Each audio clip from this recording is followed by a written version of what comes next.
बिस्मिल्लाहिर्रहमानिर्रहीम। नाजरीन, आप देख रहे हैं प्रोग्राम अज़मतनामा और मैं हूं आपका मेज़बान अज़मत ख़ान। नाजरीन, गुज़िश्ता कल सिंध हाई कोर्ट ने एक पिटीशन डिसमिस की है और उसमें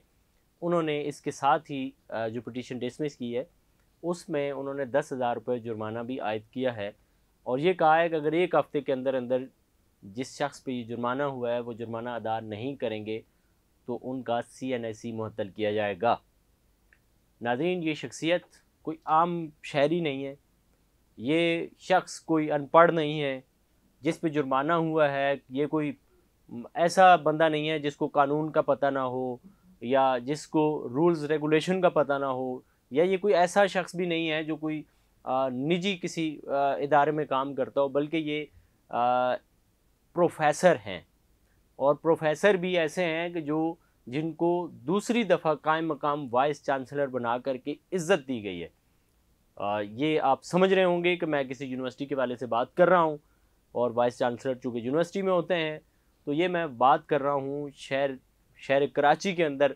जो एक यूनिवर्सिटी है वफाकी उर्दू यूनिवर्सिटी, उसकी बात कर रहा हूँ कि वफाकी उर्दू यूनिवर्सिटी में डॉक्टर मोहम्मद ज़ियाउद्दीन को दूसरी बार कायम मकाम वाइस चांसलर बनाया गया और इनको 4 महीने के लिए बनाया गया और इनको एक ही काम सौंपा गया और वो काम ये था कि आपने मुस्तकिल वाइस चांसलर तैनात करना है और उसके लिए सर्च कमेटी बनानी है, सर्च कमेटी को एक्टिव करना है, उसके इजलास करने हैं और ताकि 4 महीने के अंदर आप एक शख्स को अपॉइंट करें और उसका सबब बने और फिर उसके बाद आप जाएं और अपनी सीट पे बैठें और बच्चों को पढ़ाएं। ये एक इज़्ज़त का मकाम था कि एक शख्स के हाथ से उर्दू यूनिवर्सिटी का वाइस चांसलर आता, उसकी इज़्ज़त होती, वो वाइस चांसलर 5 साल तक रहता और 5 साल तक ये साहब जो हैं ये आ, हर जगह हर मजलिस में बैठ के ये कहते कि जी मैंने पहली दफ़ा उर्दू यूनिवर्सिटी में बड़ी तवील अरसा के बाद मुस्तकिल वाइस चांसलर उर्दू यूनिवर्सिटी को दिया है और ये उसको ऑन करते। लेकिन किस्मत को कुछ और मंजूर था। इनके जो हरकारे हैं, जो इनके इर्द गिर्द लोग हैं, अदनान अख्तर जैसे दीगर लोग, उन्होंने इनको गलत मशवरे दिए और इनको बिलाखर उसी जगह पे पहुंचा के छोड़ा जिस जगह पे वो लोग चाहते थे। यानी कि इनकी इज्जत लोग तार तार करना चाहते थे, इनकी इज्जत को दांव पे लगाने चाहते थे और वो वैसे ही हुआ कि वाइस चांसलर जो बज़ाहिर इससे पहले जितना भी उनका अरसा गुजरा है वो नेकनामी में गुजरा है, वो उनके बहुत सारे स्टूडेंट्स फील्ड में गए हैं, उनका राइट लेफ्ट किसी तरफ कोई था भी नहीं मामला, लेकिन यहाँ पे आकर के वो ग्रुपिंग में आ गए और बाकायदा एक ग्रुप के सर पे हाथ रखा और जो फिर मन में आया वो उन्होंने किया। लोगों के ट्रांसफ़र पोस्टिंग किए, HEC मना करता रहा, वजारत एजुकेशन मना करती रही, लेकिन डॉक्टर ज़ियाउद्दीन साहब ने अपनी की। बिल आखिर इनके 4 महीने मुकम्मल हुए। 4 महीने के बाद इनको 2 महीने मजीद दे दिए गए, वो भी सदर पाकिस्तान की मेहरबानी से। उन्होंने भी अपना वोट दिया और यूं इनका 4 महीने का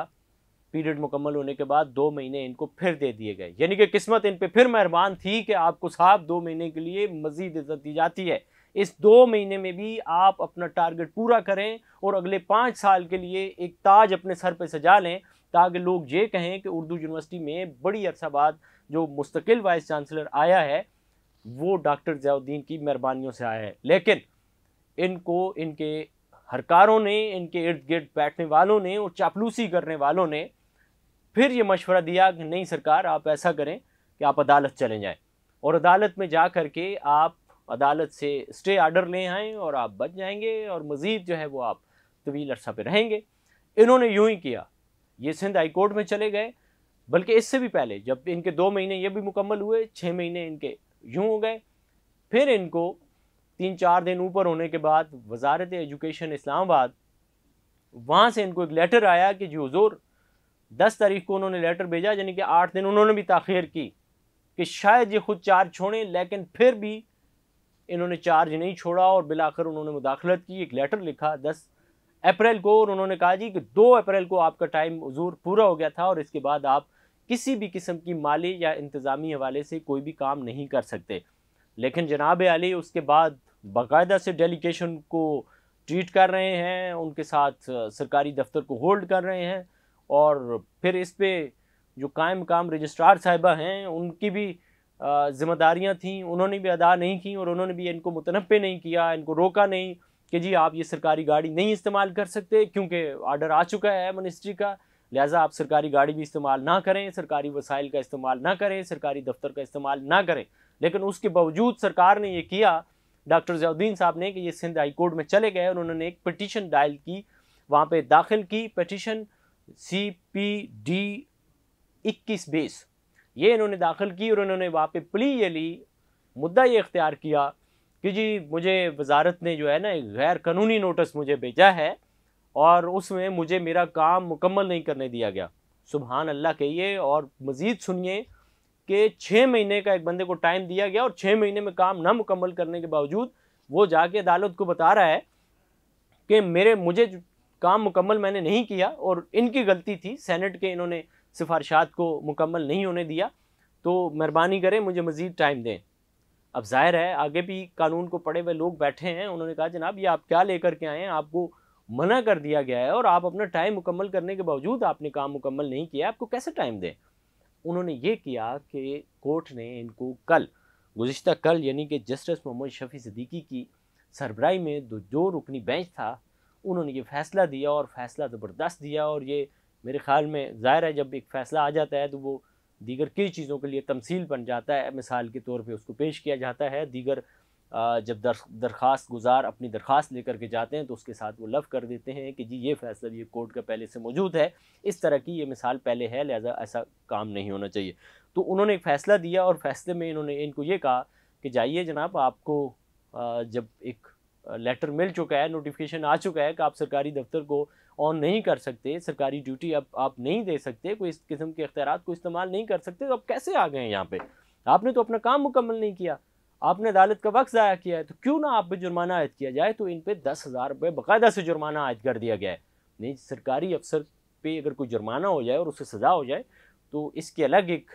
लोग इसको लेकर के अब जाएंगे आगे कोर्ट में कि जनाब इन पर तो सज़ा हो चुकी है कोर्ट की, जिसमें आपको पता है कि वज़ीर-ए-आज़म को 1 मिनट की सज़ा हुई थी और वो नायल हो गए थे और वो फिर उनको वज़ारत उज़्मा से जाना पड़ा था। इसी तरह से ज़ाहिर है इनको ये सज़ा हो चुकी है कि 10,000 रुपये इनको जुर्माना देना है। अब देखते हैं कि कोर्ट में ये कोई लेकर के जाता है कि इनको हटाया जाए, नायल किया जाए। लेकिन ये एक अलग बात है। दूसरी तरफ ये है कि ये बदस्तूर फिर भी सीट पे बैठे हैं जा कर के और ये सीट को ऑन कर रहे हैं और इनके साथी जो हैं वो फिर मशवरे कर रहे हैं कि हम किसी और अदालत में जाते हैं। तो अदालत ने इनको 7 दिनों का टाइम दिया है कि 7 दिन के अंदर अंदर आप SHC की जो क्लिनिक है उसके फ़ंड में 10,000 रुपये ये जुर्माने के जमा करवाएं, बसूरत दीगर आपका शनाख्ती कार्ड CNSE कलअदम करार दिया जा सकता है। ये तो एक मैंने आपको ख़बर सुनाई, ये पूरी आपके पास डिटेल सामने आपके आ गई है। दूसरी तरफ इसमें हम ये समझते हैं कि चूँकि इन्होंने इसके साथ अपनी पिटीशन में जो फरीक बनाया था वो फेडरेशन ऑफ पाकिस्तान को बनाया था, यानी कि डायरेक्ट उन्होंने अपने चांसलर को इसमें पार्टी बना दिया। फेडरेशन ऑफ पाकिस्तान का मतलब ये है कि वो सबसे सुप्रीम ओहदे पे इस वक्त सदर पाकिस्तान है और वो यूनिवर्सिटी के चांसलर भी हैं, तो इन्होंने उनको भी इस मामले में घसीट के लाया, फिर यूनिवर्सिटी रजिस्ट्रार को भी पार्टी बनाया और फिर वजारत एजुकेशन इस्लामाबाद को, और चौथे नंबर पे इन्होंने बाई नेम रज़िया रमज़ान साहिबा को इन्होंने पार्टी, रज़िया रमज़ान दोसा को इन्होंने पार्टी बनाया, जो हैं डिप्टी सेक्रेटरी हैं HEC की, उनको भी इन्होंने बाई नेम पार्टी बनाया है और ये मामले को लेकर के गए। अब आप अंदाज़ा करें कि यूनिवर्सिटी की रजिस्ट्रार साहिबा जो हैं वो लेटर आने के बावजूद भी इनको कोई लेटर निकाल करके ये नहीं कह रही हैं कि आपके पास ये इख्तियारात नहीं हैं और आप सीट को इस्तेमाल नहीं कर सकते और आपके पास ये जो गाड़ी है ये वापस कीजिए, आप ये जो सोर्सेज यूनिवर्सिटी के इस्तेमाल कर रहे हैं ये वापस कीजिए। वो भी इस जुर्म में बराबर की शरीक समझी जाएंगी। आने वाले वक्तों में इस हवाले से क्या इंक्वायरी होती है, क्या डिटेल होती है, हम आपके साथ मज़ीद शेयर करेंगे। इसी के साथ अपने मेज़बान अज़मत खान को दीजिए इजाज़त, अल्लाह ने के बाद।